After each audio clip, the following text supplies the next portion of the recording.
محبوب فرمانے لگے جب عورت حاملہ ہوتی ہے، حاملہ اس کے پیٹ میں جب بچہ ہوتا ہے، فرمایا میں وہ دین لے کے آیا ہوں کہ میرا رب کریم اس عورت کو اتنا درجہ دیتا ہے جتنا تلوار لے کے میدان میں جہاد کرنے والے مجاہد کو درجہ عطا فرماتا ہے، اتنا اسے درجہ ملے گا۔ اور نبی رحمت علیہ السلام کی پہلی بات نہیں بیویوں کی آنکھوں میں آنسو پیدا کر دیے۔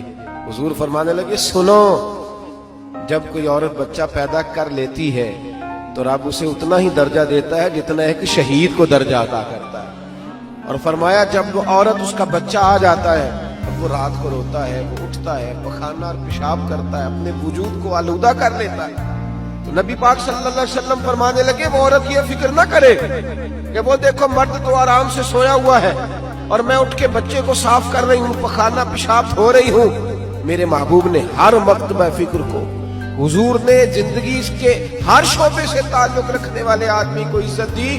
فرمایا بیویو جب تم رات کو اٹھ کے اپنے بچے کی خدمت کرتی ہو، دودھ ڈال کے دیتی ہو، پخانہ اور پیشاب صاف کرتی ہو، تو فرمایا رب تمہیں اتنا ہی اجر دیتا ہے جتنا ساری رات مصلی پہ کھڑے رہنے والے عبادت گزار کو اجر عطا فرماتا ہے۔ اتنا اللہ تمہیں اجر دیتا ہے۔ ہر شخص کے حصے میں، ہر شخص کے حصے میں میرے نبی پاک نے عزت دی، ہر شخص کے حصے میں۔ رسول پاک نے وقار، رشتوں کو حضور نے اتنا مضبوط کر دیا، اتنا مضبوط کر دیا کہ رشتے رشتے نہیں درد بن گئے۔ ماں کا نام آتا ہے تو آنکھوں میں آنسو آ جاتے ہیں، ماں کا نام آتا ہے تو دل تڑپتا ہے نا یار۔ یہ انقلاب ہے جو میلاد والے رسول نے برپا کیا، ورنہ حضرت طارق ابن عبداللہ کہتے ہیں میں حضور کے اعلان نبوت سے پہلے بھی مکے آیا تھا۔ آپ فرماتے ہیں میں نے ایک بوڑھی عورت کو، ایک نوجوان کو گلے میں رسی ڈال کے گھسیٹ کے لے جاتے دیکھا، تو میں نے اس سے کہا کہ یہ کیا کر رہے ہو، کون ہے یہ بی بی، کیا مسئلہ ہے؟ تو وہ کہنے لگا جی میری اماں ہے، بوڑھی ہو گئی ہے، کسی کام کی نہیں رہی تو بیچنے جا رہا ہوں، چلو کسی کے برتن جب مانجے گی تو میرے تو پاس کچھ نفع آئے گا نا بیچنے۔ یہ داستانیں نہیں، ابھی بھی جن لوگوں کی طبیعت سخت ہوتی ہے وہ قتل نہیں کر دیتے ماں باپ کو۔ واقعہ سنیے نا آپ نے کہ ابا میرے نام زمین نہیں کر رہا تو مار دیا۔ جب کلیجے سخت ہوتے ہیں تو کام ہو جاتا ہے۔ ایک طرف وہ منظر تھا اور ایک طرف یہ منظر ہے کہ حضرت حلیمہ سعدیہ رضی اللہ تعالیٰ عنہ، ان کا نام نہیں ہے حضرت حلیمہ کا مسلم شریف میں، وہ امام زرقانی نے لکھا ہے، ورنہ مسلم میں یہ روایت اپنے اصل انداز میں موجود ہے۔ حضرت ابو ہریرہ رضی اللہ تعالیٰ عنہ فرماتے ہیں کہ جناب حلیمہ بوڑھی عورت، سادی عورت، اگر آپ کبھی معاشرتی لحاظ سے حضرت حلیمہ کا انداز دیکھیں گے نا، توجہ ہے میری بات پر، سمجھ آ رہی ہے آپ حضرات کو؟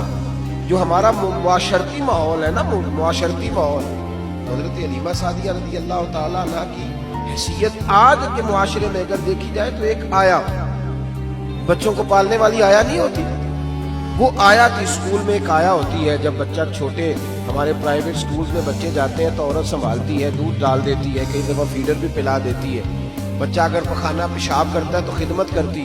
یہ عورتیں اس زمانے میں چھوٹے بچے لے جاتی، پالا کرتی۔ تو بتانا دائی کی، آیا کی، میں مثال دے رہا ہوں، اور نرس کی کیا حیثیت ہے معاشرے میں۔ اور حضرت حلیمہ سعدیہ جب نبی پاک کو واپس لے کے آئی تھی تو چلو کچھ نہیں، لیکن نہ کچھ معاوضہ بھی انہیں حضرت عبد المطلب نے عطا کیا تھا۔ جناب آمنہ نے انہیں کچھ، ایک معنی یہ بھی ہو سکتا تھا کہ پیسے دے کے یہ کام کرایا، معنی ہو سکتا تھا۔ آج جو گھر میں اماں برتن دھوتی ہے اس کی کیا حیثیت ہوتی ہے؟ وہ تو بیچاری جن برتنوں کو دھو کے ہمیں دیتی ہے، بعد میں انہی برتنوں میں ہم انہیں کھانا کھانے کی اجازت نہیں دیتی۔